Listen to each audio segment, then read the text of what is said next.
Everybody, so I wanted to do a quick video on forward head posture. This is a super popular topic. I'm getting a lot of questions about it. We had a really successful Posturepro method on Zoom last February 22nd. We spoke about the jaw. This is something that's included in our curriculum, and I wanted to go through this with you guys so that we can, so that I can clarify in regards to some of the information that's out there. So I'm here with my friend Bucky, and Bucky's going to play as a model to talk about forward head posture and give you a little bit of more information in regards to what really causes this condition. So the first thing is that forward head posture is a symptom. It's not a cause. It's something that we see that's frequent, and because it's frequent, we tend to think that this is something that's normal, and it really isn't normal. Two things. There's the position of the jaw. There's your actual jaw. This is your jaw. This is the mandible. This is the lower part, and the upper part is the maxillary that's attached to your cranium. So when we talk about forward head posture, and when I look at everything that's available online, most of the things that I see is related to muscles. Some videos are actually reaching close to 9 million views talking and showing you how to correct forward head posture. And the only solution that they're providing is either to strengthen the muscles or stretch the muscles that are attached, that attach your head to your shoulders. So not to say that that's wrong, but it's fairly incomplete in the sense that it's not really talking about the cause. So in today's world, here's the thing. In today's world, we've separated the body into different professions. You have the optometrist and the ophthalmologist that's looking at the eyes. You have the dental specialist that's involved in dentistry and anything that has to do with your teeth. You have the physio and the muscle specialist that will work on anything in regards to your body and your muscles. And you have the foot specialist that's there to assess your feet and probably put some orthotics under your foot. When we talk about the jaw, one of the common misconceptions is that there's a culprit, and the culprit is more likely than not your tongue. So here's the thing. When you're born, you have no teeth. You only have your tongue that's there, and your tongue, the functions of your tongue are going to function differently from a baby to a newborn to the moment that you switch and your teeth start to erupt. And that's really important because the habits that you start to gain in the beginning of life, whether you're breastfed or bottle fed, will have an impact on the motor pattern, in this example, of your tongue. Okay, that's the difference. So in other words, if you didn't develop proper tongue posture, I know that that sounds a little weird, you may see things in, these things that you probably have already noticed when people speak, they kind of thrust their words, or they kind of push their tongue on their teeth. The moment that that's happening, they're actually changing the position of their teeth. And that's super important because how many dysfunctions do we see with children's teeth nowadays, or even with adults? If the teeth are crooked, there's something that's going on with the tongue. So there's that. Then you're born, you learn how to use your tongue, and then your teeth start to erupt. The moment that the teeth start to erupt, what ends up happening is that it's going to allow for the proper position. Let me bring Bucky a little closer. For the proper position of your temporal, see this part right here?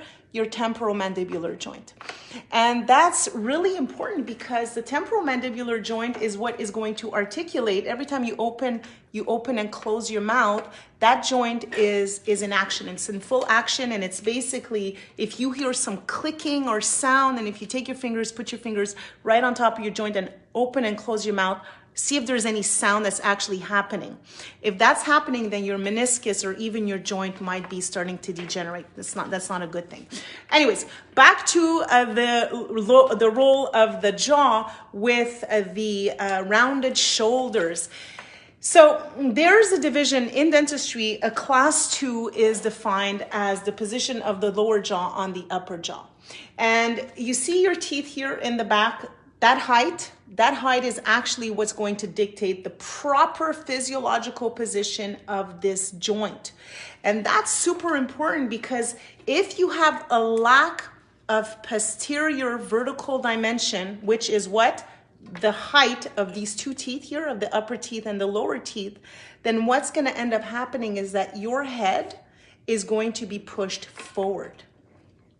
So you may have this condition going on, this forward head posture, and the root cause may be coming from the position of your jaw. In this case, you may have a class 2. So how will you know if you have a class 2? Well, quite simply, if your upper teeth cover your lower teeth by more than 1/3, then you have what dentists call a class 2, a supra-occlusion, an overbite, right?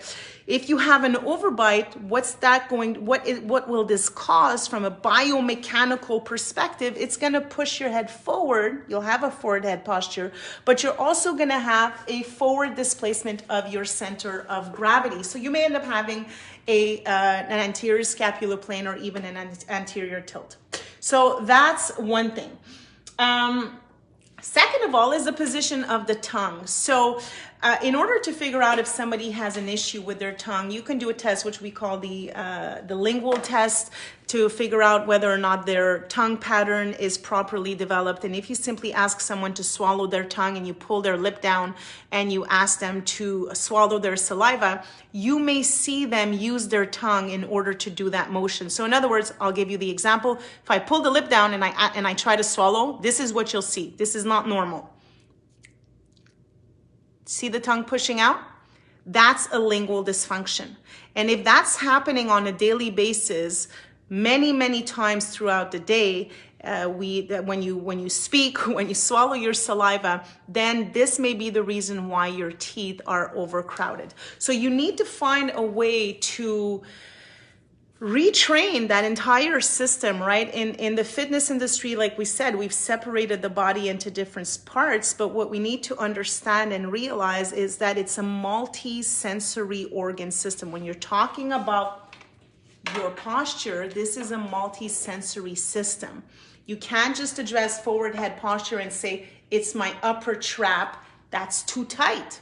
It's not just your upper trap. Your upper trap is too tight because there's an underlying cause behind it. And plus you'll notice that most of the time the tightness really is asymmetrical. Okay, so what can we do? Have you noticed that most people are being suggested to remove their wisdom teeth? So most people that I know will say to me, well, you know, they either pulled my wisdom teeth out, or my children are, you know, they have their wisdom teeth that are being pulled out by the time that they erupt. And nowadays, really, we're not seeing that many wisdom teeth that are being pulled out. The point is that the wisdom teeth are there for a specific reason. What do the wisdom teeth do as far as this complex is concerned?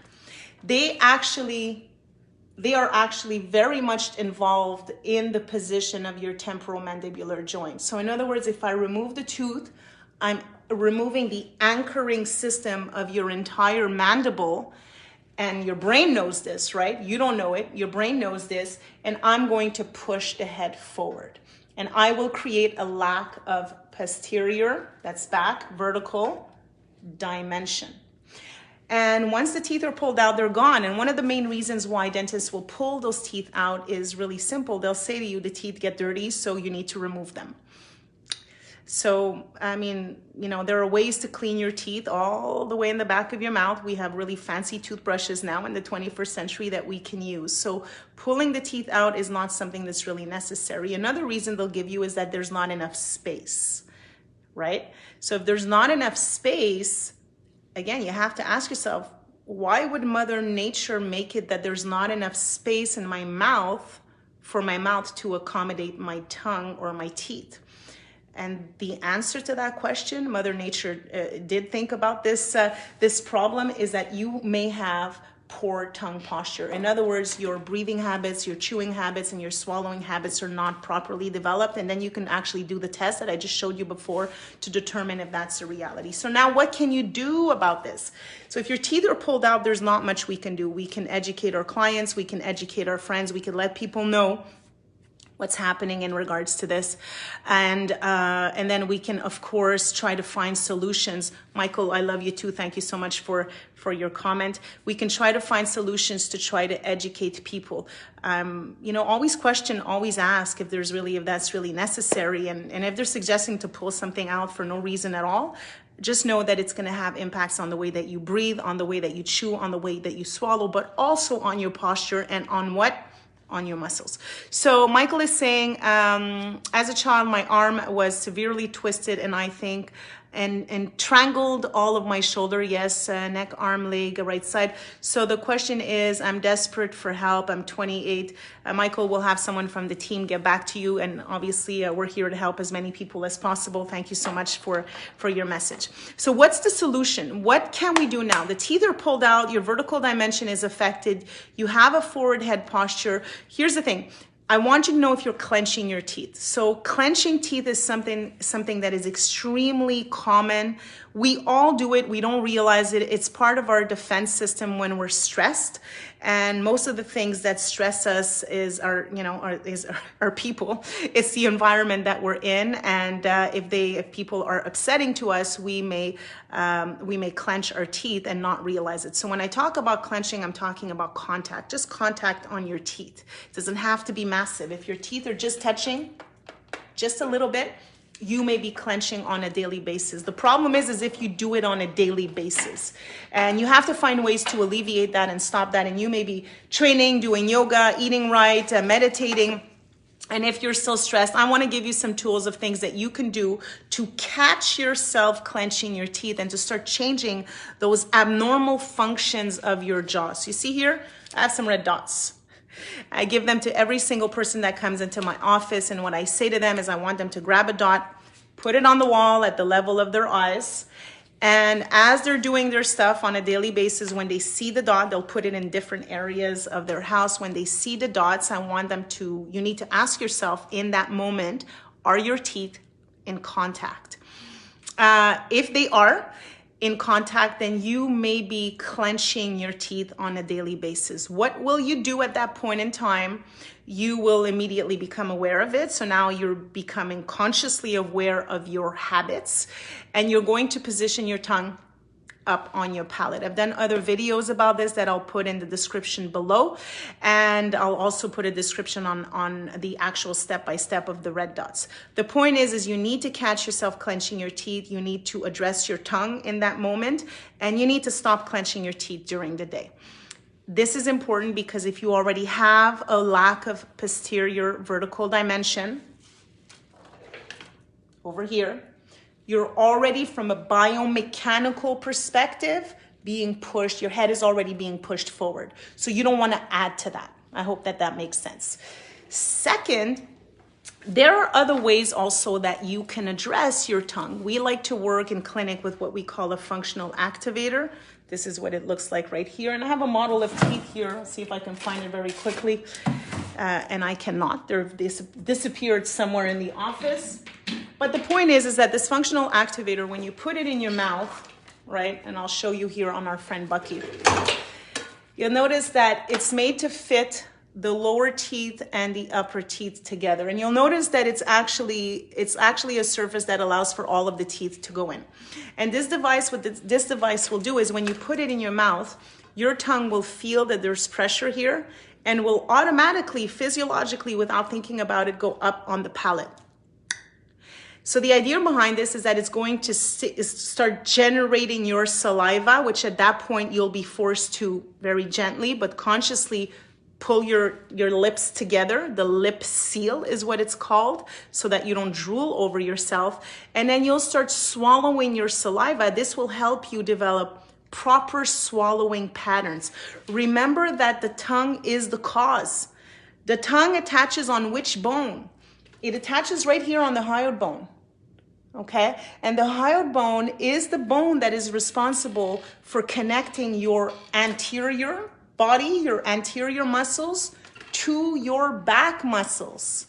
So if there's an asymmetry or a problem with your tongue that's inside right here, and you have improper functioning of this hyoid bone, then hopefully you understand why your center of gravity, your sagittal plane, may be impacted. So back to the functional activator, this is a device that we use with our clients, certainly something that we suggest, and I'll put a link in the description below if you'd like more information on this. If not, you have the option of the red dots where you can start retraining your habits by becoming aware of what you do on a daily basis. And at the end of the day, you want to make sure, if you know anybody that has problems with their TMJ, a really easy way to test that would be to simply position your hands right on the joint. So you want to feel where the joint is right here, right? And when you open your mouth, if you hear a click, then there's already, the damage is already being done. Let's just say that we want to avoid that click. The more you clench your teeth and use this here, the worse this will become. So let's clarify. There's Christophe that is asking, what if you clench your teeth during the night? So clenching your teeth is normal. It's a normal phenomenon during paradoxal sleep. The problem is, if you already have an asymmetry, for example, a crossbite, which is one or more of the teeth of the lower jaw will pass outside the upper jaw, you're never going to fully reset when you're in that rapid eye movement sleep and in that deep sleep. So some of the symptoms that you may have, this is the person that will say to you, when I wake up, I have so much pain. But as I start walking, my pain dissipates. This is how you can know if this segment is actually the problematic segment. Or I should say the problematic sensory organ. So if you wake up with pain in the morning, if when you open your mouth, if it makes noise, then you know that the jaw is maybe dysfunctional in that respect. Last but not least, I want to talk about the 3-finger test. And to know if you have a lack of posterior vertical dimension, because we spoke about how to test if there's a problem with the tongue. So to know if there's a lack of posterior vertical dimension, you're going to take 3 of your fingers, you're going to open your mouth, and you're going to see if you can fit them in your mouth just like this. So if you're unable to do this, if this hurts, and make sure that your fingers are straight, right? Don't cheat. If this hurts, then you may have already your joint, the condyle may be already too high up and behind, preventing you to fully open your mouth. And that's something that's really, really important for you to know. At the end of the day, the solutions that are proposed to us, once this sphere is addressed with braces, if they remove teeth, if they shrink your jaw, if they make the jaw even smaller than it is through orthodontics or whatnot, then your joint is going to be permanently affected because it has been structurally, the compound here has been structurally changed forever. So then you'll have to find some coping mechanisms to fix that. So I hope that this was insightful to you. The link with the forward head posture is, unless most people think that by being on their phone or looking down that this causes forward head posture, this could not be further from the truth unless the person is looking at their phone 24 hours a day and is staying in that position for a total of 365 days, which is very unlikely. One more question from Christophe. So how do you relax the jaw muscles? And I love that you asked that question. I actually forgot in my bag. You can use a variety of things. I have in my bag a toothbrush, an electrical toothbrush. So what you'll need to do is you can do this by either creating vibration of your muscles, and the muscles of mastication, there are 4 of them. They're super powerful. And one of them being the masseter, which starts from right here to right here, right? It's like this. If you actually touch your jaw, your muscles, if you clench your teeth, you'll feel a muscle pop out, okay? How will you know if you're a clencher? Well, if this muscle is really overly developed, like really big, then you may also be a clencher because the muscle is constantly being overly stimulated. But going back to the relaxation of the muscle, when you touch the muscle here, you want to find a part that's a little that may be sensitive, and you want to massage it. You can also apply pressure and open your mouth fully as you keep the pressure on to relax the muscle. You can use vibration and electrical toothbrush, bite on it and use the vibration to kind of relax the muscles. So these again are all external factors to be able to help relax the muscle, but there's nothing that's more efficient. There's nothing that's more efficient than being able to change your habits, which is stress, so that you can change your dental habits, which may cause you to clench your teeth. LVI Global, Dr. McCann, we actually did a presentation to him, I believe back in 2004, and they work by adding height. But let's not forget that the point that posture can affect the position of your temporal mandibular joint. So as in with anything, if you are only addressing this joint and you do not look at the other sensory entries that affect the joint, what are those sensory entries, guys? Your eyes and your feet. Okay? So two sensory entries can potentially also influence the position of your jaw. So in that sense, if you only choose to look at the jaw, that's great, and you'll get a lot of information from this, but keep in mind that posture affects the jaw and that the jaw also affects posture. So the Posturepro method, that's what we're all about, a multi-sensory global approach. It's a holistic approach that looks at all of those different sensory entries that are actually contributing to what we see on a daily basis.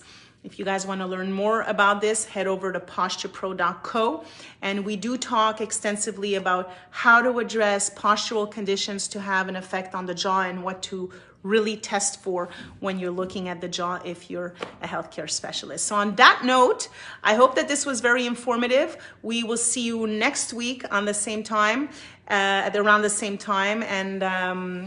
And Jennifer, just before I go, what do you think about posture pump to assist with addressing forehead head posture?